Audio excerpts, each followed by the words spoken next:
আমাদের মতো ভক্তের পায়ের ধুলা নিলে কিছু হবে না। এ জগতে নিষ্কিঞ্চন বৈষ্ণব পেলে তার পদধূলা অঙ্গে মাখো। গোবিন্দমার সারা বৃন্দাবন ঘুরে বেড়াচ্ছে, একজন নিষ্কিঞ্চন বৈষ্ণব পাচ্ছে না।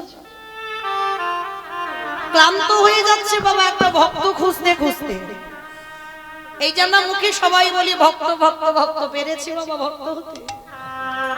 অত সোজা নয়, ভক্ত হওয়া বড় কঠিন ব্যাপার। ভগবান সারা বৃন্দাবনে ঘুরছে, ভক্ত পাচ্ছে না। শেষে মনে মনে ভাবছে দাঁড়ো আমাকে দেখতে হবে একবার হস্তিনাপুরে গিয়ে। হস্তিনাপুরের মাটিতে নেমেছে ভগবান। আর আপনারা আমরা জানি বাবা কুরু পক্ষে ছিলেন পিতামহ ভীষ্ম, আর পাণ্ডব পক্ষে ছিলেন আমার ভগবান কৃষ্ণ। একদিন দুর্যোধন আমার দাদু ভীষ্মকে একটা বড় কথা বলেছিল, দাদু ও দাদু তুমি আমার বাড়ি খাও, আমার বাড়ি পড়ো, আমার বাড়ি থাকো, আমার বাড়ির অন্ন ধ্বংস করছো, তাই গৌর হরি বল হরি বল হরি বল। আর আমার বাড়িতে থেকে তুমি বলতে পারছো না কি করলে পাণ্ডবরা নিধন হবে। ভীষ্মের তো ইচ্ছা মৃত্যু বাবা, মনে করলে মরবে আর মনে না করলে মরবে না।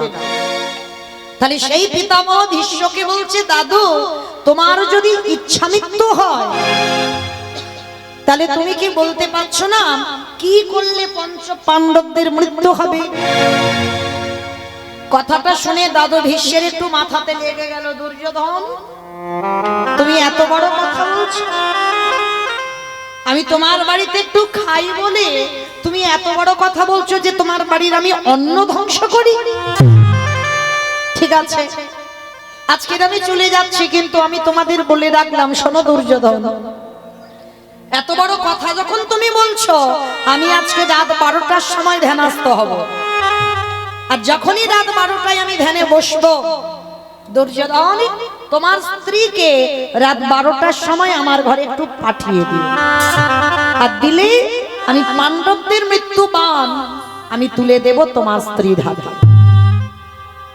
বাবা সবার চোখে ফাঁকি দেওয়া দেয়, ঘরের দরজা জানালা বন্ধ করে একটা আস্তে আস্তে ফিস ফিস করে একটা কথা বলবে, কেউ শুনতে পাচ্ছে না। কিন্তু সত্যি কি কেউ শুনতে পেল না? কেউ না পাক জগতে একজনের চোখে তো ফাঁকি দেওয়া যাবে না। তো দুর্যোধনের মনে আনন্দ, ভানুমতির কাছে গিয়েছে, ভানুমতি অভানু আজকে দাদু বলেছে পাণ্ডবদের মৃত্যুমান লুকানো আছে দাদুর কাছে, তোমার কাছে দেবে, যাও একবার দাদুর কাছে রাত 12টার সময় ধ্যানস্থ হবে, আর ওই সময় তোমাকে যেতে বলেছে। ভানুমতি চমকে উঠেছে, বলে তোমার কি মাথা খারাপ নাকি? তোমার দাদু বিয়ে থা করেনি, সংসার ধর্ম নাই, আমার তো যৌবন বয়সে নাত বউ যাবে রাত 12টার সময় তোমার দাদুর কাছে। শোনো তোমার যদি এতই দরকার হয় ইচ্ছা থাকে তো তুমি তোমার দাদুর কাছে যাও, আমি যাব না তোমার দাদুর কাছে। আচ্ছা এই কথাটা কে জানে? দুর্যোধন জানে, ভানুমতি জানে, পিতামহ ভীষ্ম জানে, আর কি কেউ জানে? কৃষ্ণ জানে, যিনি বিশ্বের শ্রেষ্ঠ মালিক ভগবান। মনে মনে চিন্তা করছে এই তো সুযোগ, এই সুযোগে আমাকে একটা কাজ গুছিয়ে নিতে হবে। 12টায় যাওয়ার কথা না, তখন রাত 11টা বেজে যাচ্ছে। ভগবান মনে মনে চিন্তা করছে এই সুযোগে আমার একটা কাজ করতে হবে। তা কি কাজ করবে? রাত 11টার সময় ভগবান গিয়ে দাঁড়িয়েছে সখীর দরজা। মহাভারতে ভগবানের সখীটা কি? দ্রৌপদী। দ্রৌপদী, দ্রৌপদীকে সখী বলে ডাকতো, আর দ্রৌপদী আমার কৃষ্ণকে সখাই বলে ডাকতো। রাত 11টার সময় ভগবান গিয়ে ডাকছে সখী সখী, আর দেরি নয়, এক্ষুনি তুমি এসো, আমার সঙ্গে একটা জায়গা যেতে হবে। ভালো করে এই জায়গাটা আমার শুনবে। রাত 11টার সময় যদি কোনো পরপুরুষ এসে দরজা ধাক্কা দিয়ে বলে সখী তোমার সঙ্গে খুব দরকার, এক্ষুনি আমার সঙ্গে যেতে হবে, চলে যাবেন? যাবেন? কৈফিয়ত নেবেন না? কেন যাব, কি জন্য যাব? এই এত রাত্রিবেলা আমি একটা বাড়ির কুলবধূ, আর আমি বেরোতে পারি তোমার সঙ্গে? আমি যেতে পারবো না। কত প্রশ্ন, কত কৈফিয়ত আমাদের মনে। কিন্তু দ্রৌপদীর কোনো প্রশ্ন নয়। আমাদের মতো যার একটা স্বামী নয়, যে নারীর 5-5টা স্বামী রইল, কিন্তু যখনই কৃষ্ণ দরজায় এসে সখী বলে ডাক দিল, পঞ্চস্বামীকে ত্যাগ করে দিয়ে দরজায় এসে কৃষ্ণের কাছে দাঁড়িয়েছে। কেন? দ্রৌপদী যে তত্ত্ব জানে বাবা, এখনো আমরা কেউ বুঝতে পারছি না। তত্ত্বটা কি বোঝালো? এই যে আমি কীর্তন গাইছি মা, আজকের গাইবো, আবার কাল গাইতে হবে, পরশু আছে আবার অন্য জায়গায়, তারপরের দিন বাড়িতে যেতে হবে। তাহলে আমার বাড়িতে বাবা মা শ্বশুর শাশুড়ি আমার ছেলে সবাই আছে। তাহলে আমি কি বলতে পারবো যে আমি বাড়ি যাব? বলা যাবে মা যে আমি বাড়ি যাব পরশু? কত সোজা বাবা। এই কীর্তন গাইতে গাইতে এক্ষুনি যদি বাঁশি বাজিয়ে বলে মৌমিতা আর তোর গাইতে হবে না, তুই চল আমার সঙ্গে, গাইতে পারবো কীর্তন? তাহলে যে তত্ত্বটা আপনারা আমরা বুঝছি না, সেই তত্ত্ব দ্রৌপদী বুঝেছিল। কৃষ্ণ যদি একবারে কাউকে ডাক দেয় পাশে বাজায়, কে বলো বন্ধু, কে বলো বান্ধব, সকল মায়া ছিন্ন করে আমাদের ভক্তের পদ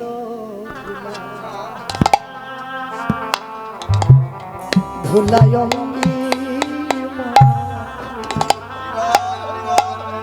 হে বৈষ্ণবী কৃপা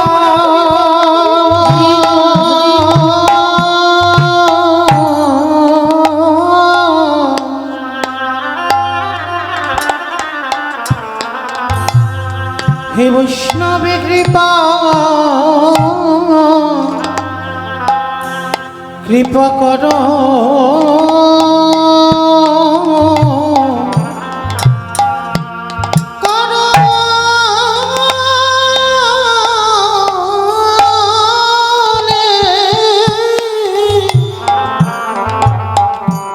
ভক্তের পদ ধুলা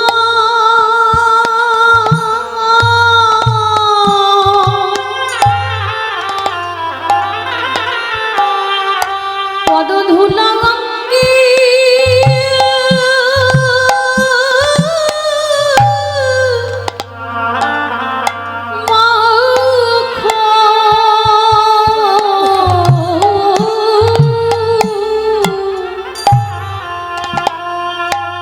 হে বৈষ্ণব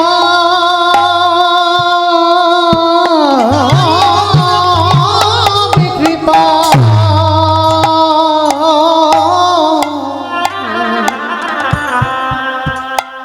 কৃপা করো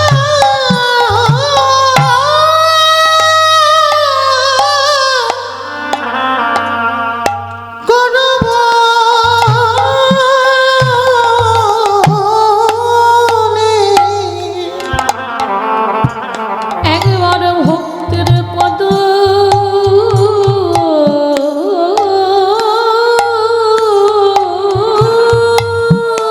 ধুলা পদ ধুলা অঙ্গি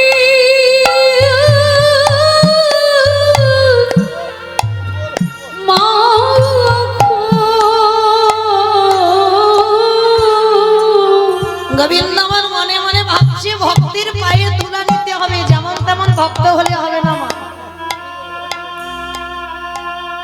এই আমাদের মতো ভক্তির পায়ে তুলা নিলে বাবা কিছু হবে? আমাদের মানে আপনাদের বলছি না মা, আমি আমার এই সম্প্রদায়। রাধে তুমি বলো কি, আমি এতে চংসকলা পুংস কৃষ্ণেস্তু ভগবান স্বয়ং, আমার মধ্যে ঐশ্বর্য বীর্য যশ শ্রী জ্ঞান বৈরাগ্য, আমি সদৈশ্বর্যপূর্ণ ভগবান, আমি 16 কলাই পরিপূর্ণ, অনিমা মহিমা প্রাপ্তি প্রকম্পা লঘিমা ইপ্সিতা কামাবসিতা স্থিতি ঐশ্বর্য বীর্য যশ স্ত্রী জ্ঞান বৈরাগ্য লীলা কৃপা, এই যে 16 কলাই আমি পরিপূর্ণ, আমি 64 গুণাধিপতি কৃষ্ণ, ষড়ৈশ্বর্য পূর্ণ কৃষ্ণ। আর তুমি কি না বলছো আমি তোমার মতো নারীর কথা বুঝবো না? রাধারানী হেসে বলছে বধূ তুমি মনে করছো আমরা 4 আঙুল নারী জাতি, কিন্তু এই নারী যে তোমায় কি দিয়ে ডাকে সেটা তুমি জানো না। জানো বধূ, তোমার মধ্যে অনেক অনেক গুণ থাকতে পারে যেটা কারোর মধ্যে নাই, তোমার মধ্যে তো 4টে বেশি আছে। তুমি 64 গুণাধিপতি কৃষ্ণ, কিন্তু মনে রেখো তোমার 64টা গুণ আছে, কিন্তু তার মধ্যে তোমার একটা গুণ নাই। গোবিন্দ বলছে রাধে সেটা আবার কি যেটা আমার মধ্যে নাই? আমার সব আছে। আর তুমি কি না বলছো বৃন্দাবনে নারী হয়ে আমার মধ্যে নাই? বলে না, যতই তুমি আমার সঙ্গে তর্ক করো না কেন তোমার মধ্যে একটা জিনিস নাই। বলো রাধে সেটা কি? বলে বলবো তো বটে। আচ্ছা বলো তো মা, ভগবান সব থেকে কারে বেশি ভালোবাসে?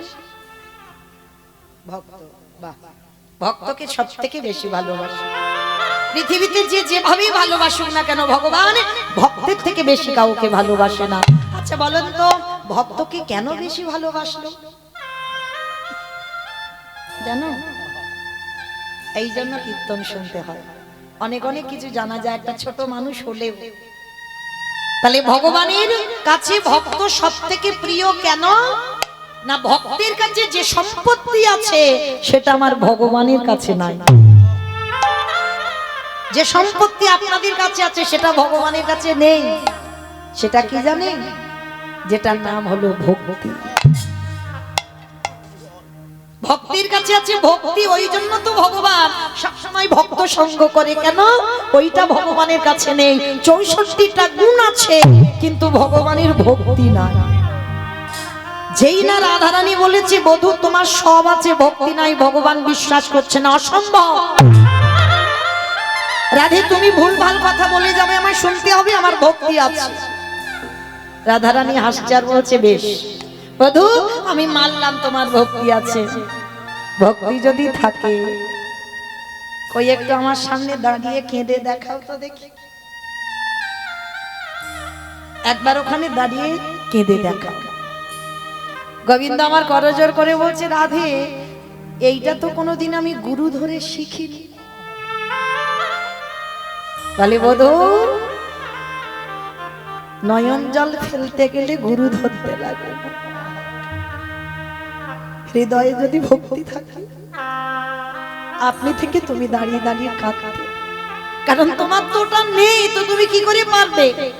রাধে তুমি বলছো আমার মধ্যে ভক্তি নাই, না তুমি যতই আমাকে বলো না কেন বধূ তোমার ভক্তি নাই।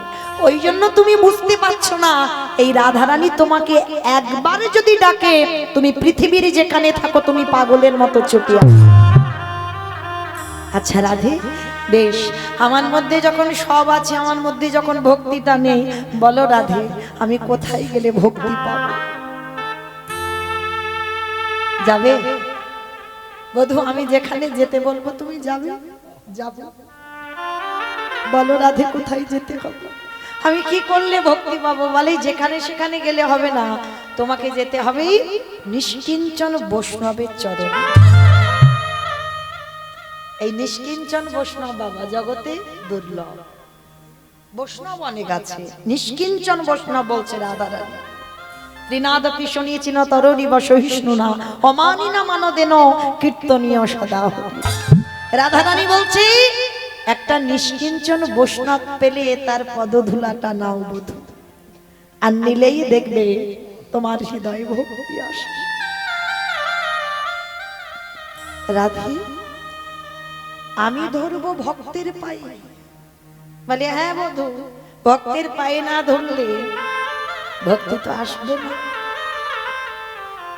ভগবান বারবার বলছে যদি ভগবানের কৃপা পেতে চাও আগে ভক্তের চরণে লুটিয়ে পড়ো। শুধু লুটিয়ে পড়লে হবে না, চলে যেতে হবে। আমারই ভগবান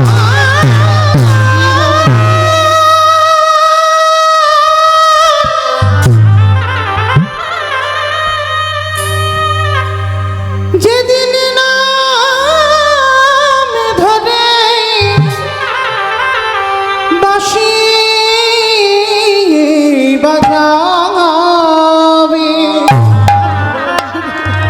কি বলে বন্ধু কি বলে বান্ধা সবই ছিল